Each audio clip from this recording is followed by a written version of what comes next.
سلام عليك يا رسول سلام عليك يا حبيب سلام عليك صلوات الله عليك.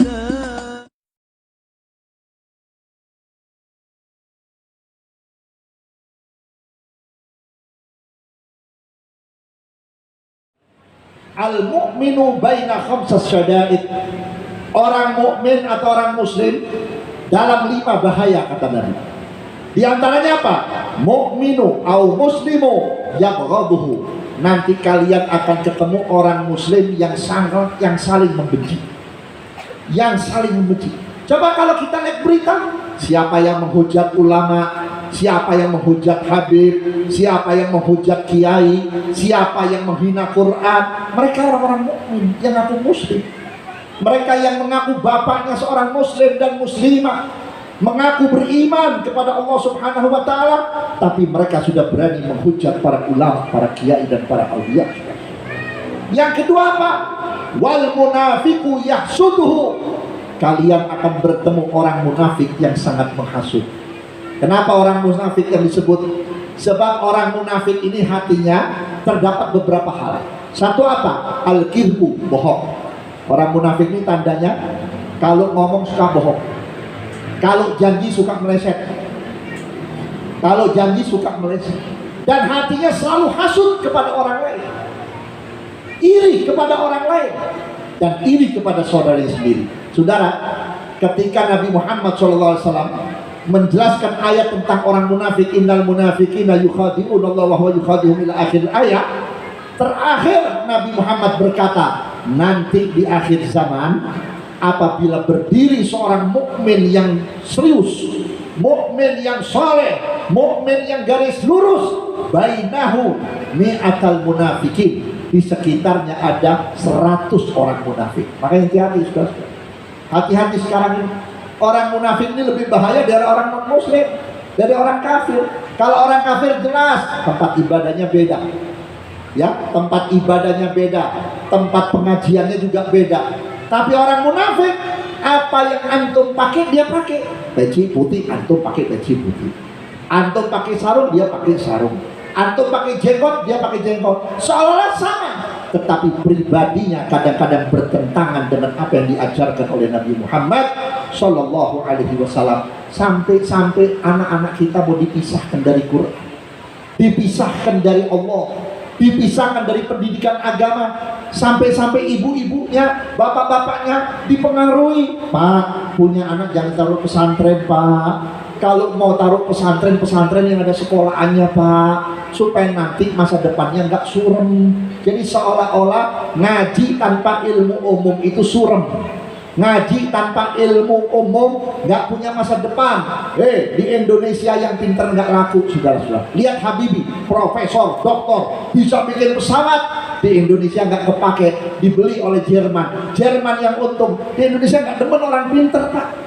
Nggak untung orang pintar. Tapi lihat para santri-santri, lihat menantu dari Bapak Haji Ismail, semua para santri, semua orang-orang pesantrenan, alhamdulillah tidak pernah merugikan mertua dan tidak pernah merugikan masyarakat. Manfaat, saudara-saudara, bisa baca Quran, bisa baca maulid, bisa baca sholawat. Nanti kalau mertua nggak ada, orang tuanya nggak ada, di dalam kubur bakal menjadi orang yang paling kaya mendapat pahala, saudara-saudara.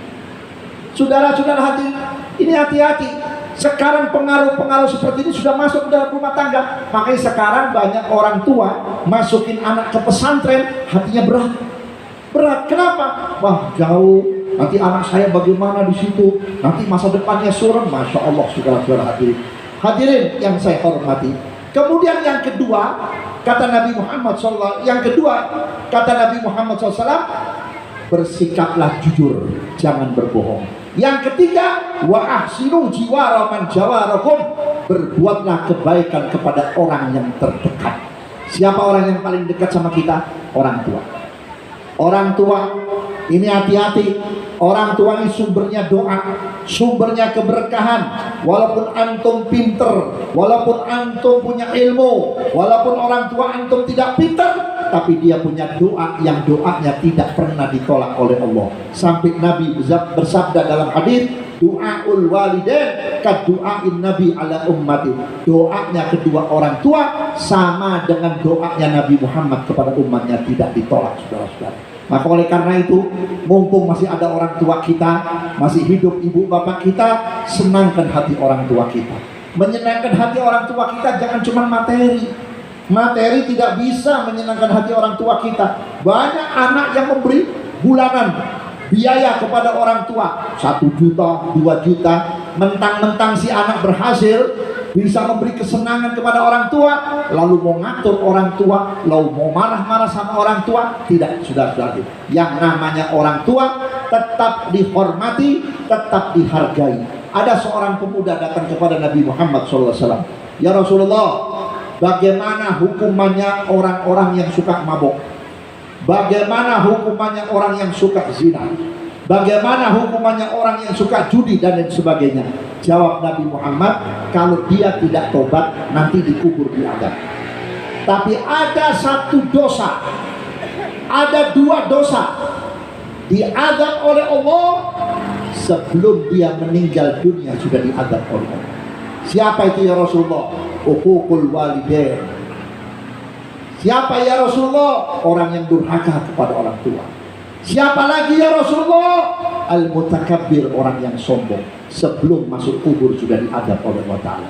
Maka oleh karena itulah, kalau kita ingin mendapatkan kecintaan dari Allah dan dari Nabi Muhammad, di antara yang 3, kita hormati para orang tua, guru-guru kita. Hati-hati, orang tua, guru ini jangan pernah disakiti. Kenapa? Dialah yang membuka keberkahan, yang membuka keberkahan. Saudara-saudara hadirin, mungkin Bapak Ibu pernah kenal Habib Umar. Habib Umar bin Hud Al-Atas yang ada di Cipayung. Itu sampai menjadi wali besar. Bahkan doanya ini sangat mustajab. Doanya sangat manjur. Habib Umar hanya mendapat karomah dari ibunya. Saking cinta kepada ibunya, saking sayang kepada ibunya. Kalau ibunya jam 3 bangun, itu Habib Umar sudah di depan pintu. Begitu kedengaran ibunya sudah mau bangun, dibuka pintu pelan-pelan, digotong, kalau udah tua, digotong, digendong pelan-pelan, didudukkan di kamar mandi, disiapkan air hangat. Kemudian mandi dengan hangat. Beres mandi, wudhu, diangkat lagi, didudukkan di tempat sholat. Ibunya sholat tahajud, ibunya sholat tawbah, sholat hajat, sampai waktu subuh. Kemudian disiapkan minumannya, entah itu kopi, entah itu susu. Terus bertahun-tahun. Begitu mau meninggal, ibu hanya mohon kepada Allah, ya Umar, ibu tidak bisa membalas apa-apa, walaupun jasa ibu lebih besar dari kamu, tapi ibu minta kepada Allah, mudah-mudahan kamu diberi kesenangan oleh Allah dunia dan akhirat. Begitu ibunya wafat, padahal Habib Umar itu pedagang, buka sarung, jual baju koko biasa, jual minyak wangi, kayak Ustadz Uje ya, sarjana. Tapi orang datang kepada. Dari mana itu orang datang? Bukan dari golongan kecil. Bukan dari golongan kecil. Itu anak buahnya Pak Harto. Dari menteri-menterinya, jenderal-jenderalnya, berduyun-duyun mendatangi rumah Habib Umar minta doa. Dan anehnya Habib Umar itu kalau berdoa, begitu dia berdoa, tangannya dilepas ke bawah, doanya diijabah oleh Allah Subhanahu wa Ta'ala. Satu waktu ada Malik datang ke rumah Habib Umar. Habib, doakan saya Habib, supaya saya dipercaya oleh Pak Harto, karena saya diberi amanat waktu belum jadi wakil presiden, baru jadi stafnya. Habib Umar berkata apa? Insya Allah Pak Adam sebelum sampai di rumah, Pak Harto bakal telepon Pak Adam untuk jadi wakil presiden. Subhanallah Bu, belum sampai di rumahnya Pak Adam Malik, itu ajudannya memberi kabar, Pak Adam jangan pulang, langsung menuju ke Pak Harto. Pak Harto menunggu Pak Adam. Begitu tunggu Pak Adam Malik, kamu akan aku lantik untuk menjadi wakil presiden. Itu salah satu berkah. Siapa? Berkah ibu. Makanya orang sekarang pinter-pinter gak berkah, kaya-kaya juga gak berkah.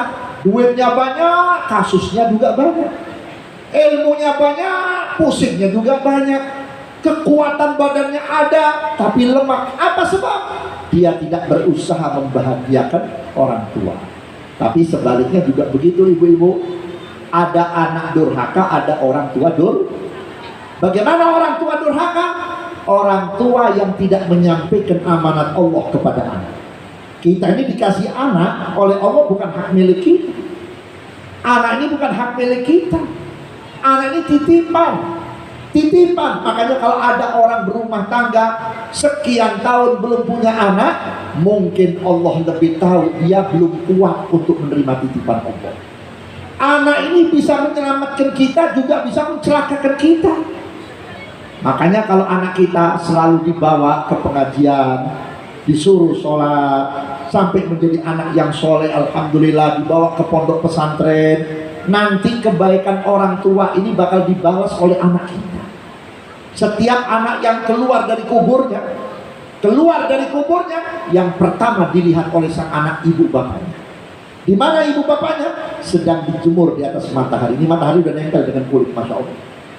Menjerit, menangis, meraung, banjir dengan air keringat. Sang anak berkata, ya Allah, tolong bapak saya ya Allah, tolong emak saya ya Allah. Kalau saya punya amal ada yang kau terima ya Allah, ambil sedikit, tidak apa-apa ya Allah, berikan kepada ibu bapak saya, jangan sampai disiksa seperti ini. Dijawab oleh Allah, kamu gak usah mengorbankan amal solehmu kepada ibu bapakmu.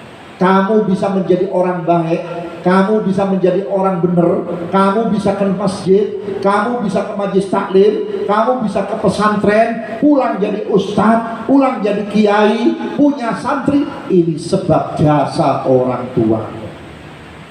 Tapi bagaimana kalau kita nggak nganterin anak kita ke pesantren, nggak nganterin anak kita ke majelis taklim? Maaf, anak kita sudah nggak bisa Quran, nggak bisa baca Quran, sama orang tuanya didiamkan, nggak diantar kepada guru ngaji.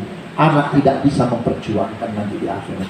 Waktu Isra wal Mi'raj, junjungan kita Nabi besar Muhammad SAW, banyak sesuatu yang diperlihatkan oleh Allah kepada Nabi Muhammad. Di antaranya apa?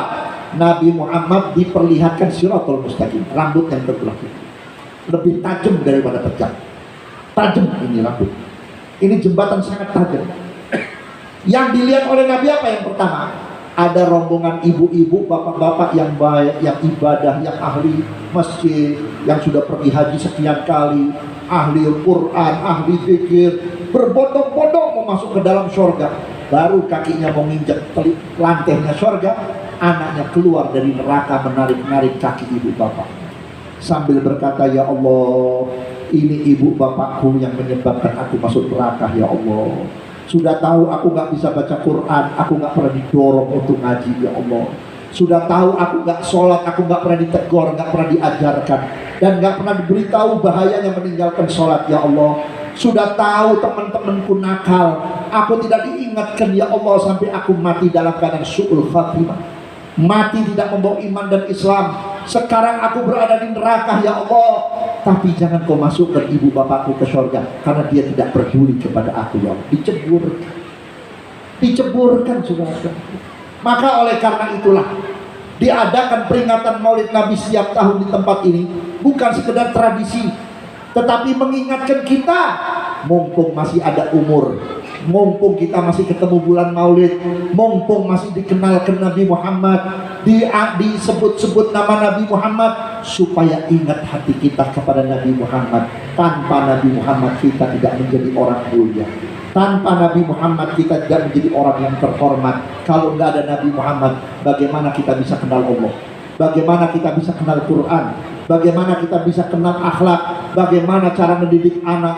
Bagaimana caranya menghormati tetangga? Bagaimana cara menghormati yang lebih tua?